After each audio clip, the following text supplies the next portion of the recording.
मेरे deputy mayor और उनकी माताजी का मेरे पास फ़ोन आता है और उनके लिए वहाँ के सामाजिक लोगों का भी फ़ोन आता है उसके लिए, क्योंकि मेरे शहर के लोग वहाँ जुड़े हुए थे। उन शहर के लोगों की भावनाओं के साथ जुड़ते हुए क्योंकि मैं सामाजिक जिम्मेदारियों को भी निभाती हूँ, तो मैं वहाँ पर गई हूँ। नहीं तो आपको, आपके दिमाग में ये नहीं आया कि आपने ये नहीं सोचा कि आप एक कॉन्स्टिट्यूशनल पोस्ट पे हैं, शहर की मेयर हैं, अगर एक रेप कन्विक्ट और मर्डर कन्विक्ट के सत्संग में जाएंगे तो उससे पब्लिकली क्या मैसेज जाएगा? मैं आपको बता रही हूँ, मैं सामाजिक लोगों के साथ, अपने शहर के सामाजिक लोगों के साथ, मैं अकेली वहाँ नहीं गई, बहुत सारे मेरे शहर के सामाजिक लोग वहाँ गए, उनके साथ वहाँ गई। लेकिन उन सामाजिक लोगों से तो आप घर भी मिल सकते थे। आपको ये नहीं लगा कि रेप कन्विक्ट बाबा के पास, जो रेपिस्ट बाबा के नाम से जाना जाता है, जो मर्डरर बाबा के नाम से जाना जाता है, और जिस पे सीबीआई ने ये मोहर लगा दी है कि वो एक हार्ड कोर क्रिमिनल है और अभी बहुत से केस उसके खिलाफ पेंडिंग भी है, लेकिन रेप और मर्डर में वो कन्विक्ट हो गया है, और इससे पब्लिकली क्या मैसेज जाएगा? क्या ये कोई पॉलिटिकल मोटिव था जाने का? नहीं, ऐसा कोई पॉलिटिकल मोटिव नहीं था, क्योंकि उन लोगों ने बार बार मेरे ही साथ मेरे कुलीग हैं और मेरे चाहे जिला प्रधान हैं, चाहे हमारे और भी यहाँ के कार्यकर्ता हैं और सामाजिक लोग जो शहर के, हमारे करनाल शहर के लोग जुड़े हुए थे, उन्होंने कई सारे ऐसे सामाजिक काम होते हैं जिनमें वो मुझे हमेशा इनवाइट करते हैं, चाहे वो धार्मिक हैं, चाहे वो सामाजिक हैं, चाहे वो शहर की व्यवस्थाओं को लेकर जुड़े हुए हैं, उसके लिए मैं वहाँ गई थी। तो हमने वो वीडियो में देखा कि आपने गुरमीत राम रहीम को इनवाइट भी किया कि करनाल आइए, स्वच्छता अभियान चलाइए, तो आपको लगता है कि एक रेपिस्ट बाबा अभी भी सामाजिक है? देखो, अब वो जो हैं उसके लिए न्यायपालिका ने जो उनके लिए आदेश किया हुआ है उसकी वो सज़ा भुगत रही है। और मैं ये समझती हूँ, जब वो करनाल आए थे, मैंने सिर्फ ये बात उनके आगे रखी कि जब वो आए थे एक स्वच्छता का संदेश उन्होंने दिया था, और उनके कहने से हमारे शहर में चाहे वो नाले हैं चाहे नालियाँ हैं, स्वच्छता के लिए मैं ये नहीं कहती कि आम लोग इस बात के लिए नाले नालियों को साफ़ करें, बल्कि अपनी स्वच्छता के प्रति जिम्मेदारियों को निभाएं। यदि किसी के कहने से कोई व्यक्ति यदि स्वच्छता की जिम्मेदारियों को निभाता है तो मैंने उसको अप्रिशिएट किया, और मैं ये समझती हूँ कि स्वच्छता हमारा परम धर्म है, और इसी के लिए मैंने उनसे उनके तो मैम, मुझे आपकी बातों से ये लग रहा है कि अभी अगर दोबारा आपको कोई सत्संग के लिए, गुरमीत राम रहीम के सत्संग के लिए इनवाइट करेगा तो आप फिर चली जाएंगी, जिस तरह से आप उनको सामाजिक डिक्लेयर कर रहे हैं? देखो, उस टाइम की सिचुएशंस के ऊपर, उस टाइम के वहाँ बुलाने के ऊपर, सम्मान के ऊपर बात पड़ती है। ऐसा कोई ये नहीं है कि हर कोई मुझे बुलाता है या हर कोई मुझे ही बुलाना चाहता है। शहर में बहुत सारे लोग हैं जिन्हें बुलाना चाहते हैं और जाते हैं।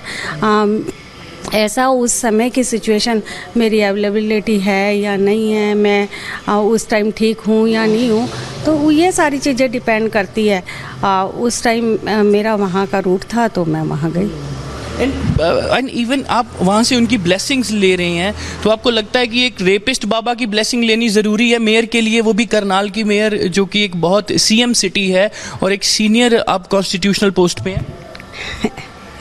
ऐसा है, जो वहाँ का सिनेरियो, उस टाइम वातावरण होता है, जब हम किसी कार्यक्रम में जाते हैं, जो वहाँ का वातावरण होता है वो उस तरह का भाव अपने मन में हमें लाना होता है।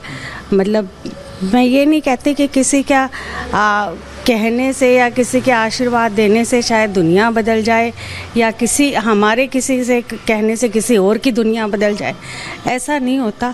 पर लोग एक दूसरे पर विश्वास करते हैं, एक दूसरे के कहने से कहीं इधर उधर जाते हैं। ऐसा ये नहीं होता कि किसी कार्यक्रम में जाने से पहले उसकी 100% कन्फर्मेशन हमें लेनी होती है कि वहाँ क्या होगा, क्या नहीं होगा, किस तरह का वो होगा। जिस तरह का वहाँ का सिनेरियो होता है उस तरह का हमें बिहेव करना पड़ता है। अब ये तो मानती है कि वो रेप के आरोपी हैं, और रेप के आरोपी को बीइंग अ महिला समाज में ऐसी जगह पे नहीं होना चाहिए? देखो, वो ना जगह मेरे देने से है, और ना मैं इसके ऊपर कोई ऐसा क्वेश्चन करना चाहूँगी कि किसको कहाँ होना चाहिए, किसको कहाँ नहीं होना चाहिए। मेरा ये बता दीजिए, अगर दोबारा ऐसा सत्संग करनाल में होगा और आपको फिर से कोई बुलाएगा तो आप जाएंगी? मैंने कहा ना, उस समय की सिचुएशंस के ऊपर डिपेंड करता है, अभी इसके बारे में मैं कुछ नहीं कह सकती। आपको पता है कि बीजेपी पार्टी ने इसके ऊपर कोई भी टिप्पणी करने से मना कर दिया। कहा गया है कि पार्टी का इसके पीछे कोई स्टैंड नहीं है। नहीं, मुझे जानकारी नहीं है और ना मुझे पार्टी की तरफ से ऐसा कोई आदेश है, या ना पार्टी की तरफ से यदि कोई आदेश आएगा तो उसके बारे में तब मैं बात। जितने भी जिला पंचायत के कैंडिडेट्स से, जिला परिषद के कैंडिडेट्स से, कई कैंडिडेट्स वहाँ पे बाबा के सामने माथा टेकते हुए नजर आए और बोलते हुए नजर आए कि हम चुनाव लड़ रहे हैं, आशीर्वाद चाहिए आपका। देखो, ये उनकी भावना है, वो क्योंकि हमारे करनाल में वैसे भी पार्टी सिंबल पे नहीं जा रही है, तो किसी की अपनी भावना, किस तरह से कोई किसी से अपील करता है, ये उनकी भावना है।